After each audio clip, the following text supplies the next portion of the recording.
पूछा कि फोर्स की डेफिनेशन बताओ। मेरी फिजिक्स की मैम ने पूछा 9th में। अब मैंने तो हिंदी में पढ़ा था कि बल क्या होता है, तो मुझे समझ में नहीं आया फोर्स क्या पूछ लिया। तो उन्होंने ऐसे पूरी क्लास के सामने मुझे ऐसे डांट दिया कि आप 9th में कैसे आ गई, फोर्स की डेफिनेशन नहीं आती।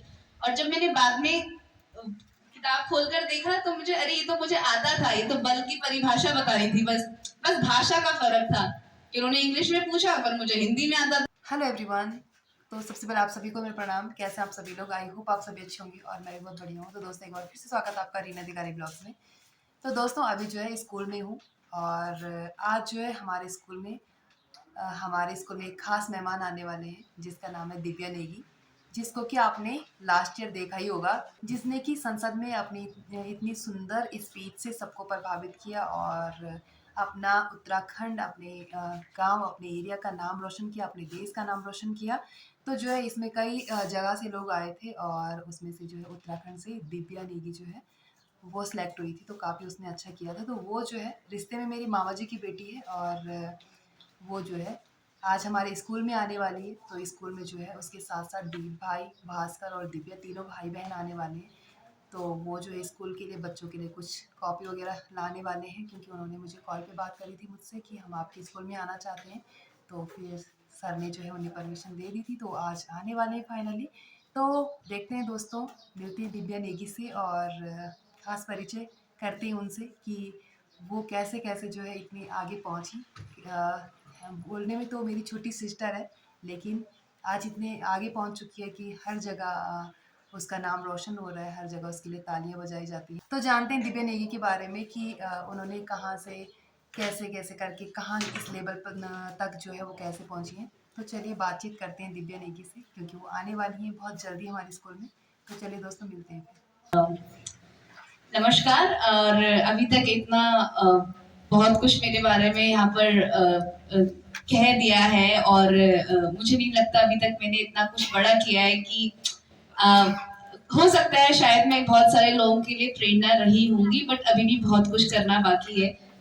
वो सिर्फ एक कंपटीशन था, एक इवेंट था जहाँ पर मैं जितना अपना बेस्ट दे सकती थी मैंने अपना बेस्ट दिया और मैं बहुत आभार महसूस करती हूँ कि मुझे इतना प्यार मिला, इतना सपोर्ट मिला पूरे उत्तराखंड का। यहाँ के जो लोग हैं वो कहीं ना कहीं मुझसे रिलेट कर पाए, क्योंकि यहाँ से इस तरीके के विवादपन से इतने बड़े स्टेज पर बोलना शायद हर कोई करना चाहता है, बट वो उन्होंने बस मुझसे रिलेट करा कि चलो किसी ने हमको वहां पर रिप्रेजेंट किया है। मैं थोड़ी सी अपनी कहानी बता देती हूँ। यहाँ पर तोमर सर बैठे हैं। तोमर सर ने तो पढ़ाया है मुझे ग्रीन हिल पब्लिक स्कूल में, और हमने कई बार डंडे भी खाए होंगे हाथ में। इंग्लिश और मैथ्स पढ़ाते थे सर हमें। तो मैंने 8वीं तक की जो एजुकेशन है अपनी ग्रीन हिल पब्लिक स्कूल में करी है। आप सबको पता है कहाँ है ग्रीन हिल पब्लिक स्कूल? कहाँ है? काणीखाल में है ना। तो मैंने, जैसे आप सब यहाँ पर पढ़ रहे हो, मैंने वहां पर अपनी पढ़ाई करी। उसके बाद मेरे पिताजी को और मेरे घर में जो बड़े भाई बहन है उनको लगा कि मैं पढ़ने में थोड़ी ठीक हूँ, कि थोड़ा बहुत पढ़ लेती हूँ, नंबर आ जाते हैं। तो मुझे वो उन्होंने देहरादून शिफ्ट कर दिया। और जब मैं देहरादून गई तो हमारे यहाँ पर क्या होता है, अभी आप लोगों को भी लगता होगा कि कई बार ही हमको जवाब आता है पर हम जवाब देते नहीं है, कि हमको लगता है हम शायद गलत होंगे या फिर दूसरे को हमसे ज्यादा आता है। तो ऐसे ही मेरे साथ हुआ। जब मैं देहरादून में गई तो मुझसे पूछा कि फोर्स की डेफिनेशन बताओ। मेरी फिजिक्स की मैम ने पूछा 9th में। अब मैंने तो हिंदी में पढ़ा था कि बल क्या होता है, तो मुझे समझ में नहीं आया फोर्स क्या पूछ लिया। तो उन्होंने ऐसे पूरी क्लास के सामने मुझे ऐसे डांट दिया कि आप 9th में कैसे आ गई, फोर्स की डेफिनेशन नहीं आती। और जब मैंने बाद में किताब खोलकर देखा तो मुझे, अरे ये तो मुझे आता था, ये तो बल की परिभाषा बता रही थी, बस बस भाषा का फर्क था कि उन्होंने इंग्लिश में पूछा पर मुझे हिंदी में आता था। तो मैंने वो एक ऐसे चैलेंज ले लिया कि अरे यार मुझे इंग्लिश नहीं आती, अब मैं क्या करूंगी, सिर्फ इंग्लिश में सीखूंगी। इंग्लिश में जहां पर भी किताब में मैं कोई लाइन पढ़ती हूँ उसमें जो सेंटेंस होता है, वर्ड होता है, उसको अंडरलाइन करूंगी, उसका मीनिंग ढूंढूंगी और इंग्लिश में प्रैक्टिस करूंगी।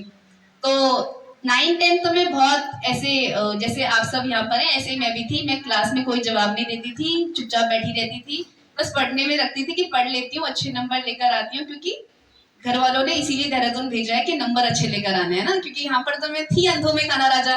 अब वहां पर बड़ा कंपटीशन हो गया, तो वहां पर तो कोई मुझे जानता ही नहीं था।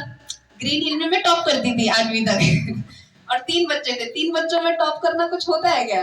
नहीं, वहां पर 30-50 बच्चे एक क्लास में थे। तो उसके बाद 10th तक तो मैं ऐसी थी, फिर 11th में मैंने सोचा कि ऐसे तो काम नहीं चलेगा, करना पड़ेगा, कुछ तो करना पड़ेगा। तो मैंने आगे आकर, जैसे असेंबली होती है, आप लोग बोलते होंगे, न्यूज बोलते हो, थॉट ऑफ द डे बोलते होंगे, जीके क्वेश्चंस पूछते होंगे, या फिर एक शॉर्ट स्टोरी सुनाते होंगे।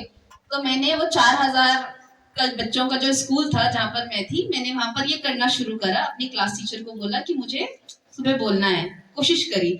शुरू में बहुत पैर कांपते थे, अरे गलत निकल गया तो फिर सब हंसेंगे, ऐसे ऐसे करके वो शुरू करा। तो थोड़ी सी हिम्मत आई कि अरे 4000 बच्चे सामने खड़े हो रखे, तो मैंने आज थॉट ऑफ द डे बोला कि honesty is the best virtue, for example. तो मैंने ये बोला, तो फिर मुझे थोड़ा सा कॉन्फिडेंस आया। फिर 11th में मैंने अपनी जिंदगी का सबसे पहला भाषण दिया। एक कंपटीशन हुआ स्कूल में, मैंने सबसे पहला भाषण दिया, और उसके लिए मैंने 2 महीने मेहनत करी, क्योंकि वो पहला था। अगर उसमें मैं नहीं कुछ आती तो फिर मैं कभी जिंदगी में भाषण नहीं बोलती। तो मैंने 2 महीने उसके लिए अपना लिखा, कंटेंट लिखा, याद करा, 3 मिनट के लिए याद करती रही। और लकीली क्या हो गया, उस कंपटीशन में मैं फर्स्ट आ गई। तो अब मेरा कॉन्फिडेंस बढ़ गया कि अरे मैं किसी से कम नहीं हूँ, मैं कर सकती हूँ। ठीक है, तो फिर स्कूल में फिर टीचर्स ने देखना शुरू कर लिया, अरे ये तो सुबह भी बोलती है, स्पीच में भी बोल रही है। फिर डांस करने की बारी आई तो डांस भी कर लिया, कुछ खेलने की बारी आई तो खेल भी लिया। तो ऐसे करना मैंने शुरू करा कि भाई ऐसे नहीं बैठेंगे। तो 11th 12th में बहुत सारे इंटर स्कूल करे, ये सब करा। कॉलेज में गई तो 12th में, और मैं अपने स्कूल की टॉपर थी क्लास 12th में। ये हो गया कि सोचो 9th में मैं बहुत शांत लड़की थी, 12th में मैंने अपने जो 4000 वाला स्कूल बच्चों का स्कूल था, वहां पर मेरा 92.6% था 12th में, and I top my school. उसके बाद कॉलेज में गई, तो फिर कॉलेज में और भी ज्यादा कंपटीशन। पहले तो 4000 थे, अब कॉलेज में इतने सारे बच्चे हैं, कोई बीए में है, कोई बीएससी में है। हाँ, और मैं अकेले रहती थी, पापा के साथ रहती थी मैं। मेरी मम्मी और मेरे भाई सब यही गांव में रहते थे, मैं पापा के साथ रहती थी। और उसके साथ साथ, ये तो स्कूल की बात मैं बता रही हूँ, पर घर के बहुत सारे काम मैंने पापा से सीखे। रोटी बनाना, सब्जी बनाना, ये सब है ना, ये बेसिक लाइफ स्किल होता है। तो फिर कॉलेज में गई तो फिर से स्पीच कंपटीशन ये सब करा। 2013 में मैं देहरादून गई थी, और पिछले साल 2023 में मैंने संसद में अपना भाषण दिया। तो 10 साल तक मैंने भाषण देती रही, प्रैक्टिस करती रही, इंग्लिश नहीं आती थी। और आज की डेट में ऐसा हो गया है कि कहीं पर जाती हूँ तो अंग्रेजी पहले निकलता है, हिंदी बाद में निकलता है। अंग्रेजी मेरा प्राइमरी लैंग्वेज बन गया है। वो गलत भी है, पर अभी अगर अगर तुम ऐसे नहीं कुछ गढ़वाली में पूछ रहा तो मैं गढ़वाली बहुत बढ़िया बोल दूँ। ठीक है। तो जो रावत सर जी बोलने लगे हैं कि कोई भी भाषा है, भाषा सिर्फ एक जरिया है अपनी बात रखने का, वो इंग्लिश हो, हिंदी हो, गढ़वाली हो, पर उसमें हमको बहुत अच्छे से बोलना पड़ेगा। अगर मैं हिंदी बोल रही हूँ तो हिंदी मुझे बहुत अच्छे से स्पष्ट तरीके से बोलनी पड़ेगी। अगर इंग्लिश में बोल रही हूँ, so I have to speak it very fluently that everybody can understand, it has to be very clear and precise. और अगर मैं गढ़वाली में बोलना तो फिर मैं गढ़वाली फटाफट फरवट बोल आई जाती है ना, इन्हीं हो दो। तो ये मेरी जर्नी थी। फिर मैंने गांधी फेलोशिप में गई, मेरा कॉलेज पूरा हुआ, मैं गांधी फेलोशिप मैंने 2 साल तक करी उत्तराखंड के उधम सिंह नगर जिले में। उसके बाद आज की डेट में मैं छत्तीसगढ़ में public policy in action professional के तौर पर गृह विभाग के साथ काम कर रही हूँ। वहाँ पर जो नक्सल प्रभावित क्षेत्र है, वहाँ पर हम किस प्रकार से नक्सलवाद के जो इफेक्ट हैं उनको कम कर पाए प्रशासन के साथ मिलकर। तो वहाँ पर मैं जिला प्रशासन के साथ एज अ कंसल्टेंट काम कर रही हूँ। बहुत सारे विभागों के साथ समन्वय के तौर पर हमको काम करना पड़ता है। बहुत सारी योजनाओं को एक साथ लाकर किस प्रकार से हम अपना जो लाभार्थी है उस तक उसका मैक्सिमम यूज पहुंचा पाए, वो मैं काम कर रही हूँ। और अगले साल तक मैं छत्तीसगढ़ जैसे राज्य में काम कर रही होंगी। बाकी आप सबसे जो मुझे कहना है, एक ही बात कहनी है कि झिझके नहीं, हम सबके अंदर एक लीडर है ना। हम सब खुद में एक लीडर है। और एक लीडर क्या होता है, जो जो काम कर रहा होता है ना उसको ओन करता है, उसकी रिस्पॉन्सिबिलिटी लेता है ना, जिम्मेदारी लेता है। कि अगर मान लो सर ने किसी को मॉनिटर बनाया है क्लास का, तो मॉनिटर बनकर आप जिम्मेदारी लेते हैं ना कि ये बात नहीं करेगा, या फिर उसका नाम लिख देंगे, या फिर क्लास में शांति रहनी चाहिए, क्लास साफ रहनी चाहिए। आप लीडर हो, अपने लेवल पर आप लीडर हो। जरूरी नहीं है लीडर बनने के लिए आपको किसी कुर्सी पे बैठना पड़ता है, टीचर बनना पड़ता है या कुछ और बनना पड़ता है, ऐसा नहीं होता। आप सब खुद में एक लीडर हो। जब आपके घर पे आपकी मम्मी आपको कुछ बोलती है और आप उस काम को करते हो तो आप एक लीडर हो, क्योंकि आप उसको लीड कर रहे हो। एक लीडर होता है जो किसी काम को लीड कर रहा है ना। तो खुद को किसी से कम नहीं समझना। जब खेलना है तो मन से खेलना है, पर पढ़ाई करनी है तो मन से पढ़ाई करनी है ना। ऐसे नहीं कि खेलते टाइम आप ये सोच रहे हो कि अरे मेरा पेपर है अब क्या करूंगी, और पढ़ते टाइम सोच रहे हो कि अरे मैं तो खेलने जा रही थी। खेलना है तो फिर मन से खेलो, 2 घंटे खेलो, पर 2 घंटे के बाद तीसरे घंटे जब पढ़ने बैठ रहे हो तो फिर पढ़ाई करो, है ना। और बैलेंस होना चाहिए। मैंने पूरे कॉलेज लाइफ में बहुत डांस प्रैक्टिस करी, बहुत फोक डांस करे, थिएटर करा, एक्ट करे, पोयम लिखी। यहाँ पर मैं बैठी हूँ, सर बैठे हैं, किसी को पूरी दुनिया का ज्ञान किसी को नहीं होता। हम सीखते रहते हैं, जब पढ़ते हैं लिखते हैं तब धीरे धीरे सीखते रहते हैं। आज कुछ और हो जाएगा, शायद मैं अपडेटेड नहीं होंगी, सब लोग अपडेटेड होंगे, कल दुनिया में कुछ और होना है कि नहीं। तो खुद को किसी से कम नहीं समझना, जितना आता है बहुत कॉन्फिडेंटली बोलना है। और सोचना है कि अगर आसपास में कुछ हो रहा है तो क्यों हो रहा है, सवाल पूछो, है कि नहीं। कि ऐसा क्यों है कि आज दिव्या नेगी के लिए तालियां बज रही है। ऐसे तो बहुत सारी लड़कियां हैं ना, दिव्या नेगी इकलौती थोड़ी है, अकेली थोड़ी है, बहुत सारे हैं ऐसे। पर शायद किसी को वो रिसोर्सेज नहीं मिले, वो चांसेस ही नहीं मिले। हो सकता है अगर मैं 9th में देहरादून पढ़ने नहीं जाती तो मैं नहीं बोल पाती संसद में, है कि नहीं। मुझसे भी अच्छा बहुत सारी लड़कियां बोलती होंगी यहाँ पर कुछ रिसोर्सेज के अभाव में वो नहीं जा पा रही हैं, है ना।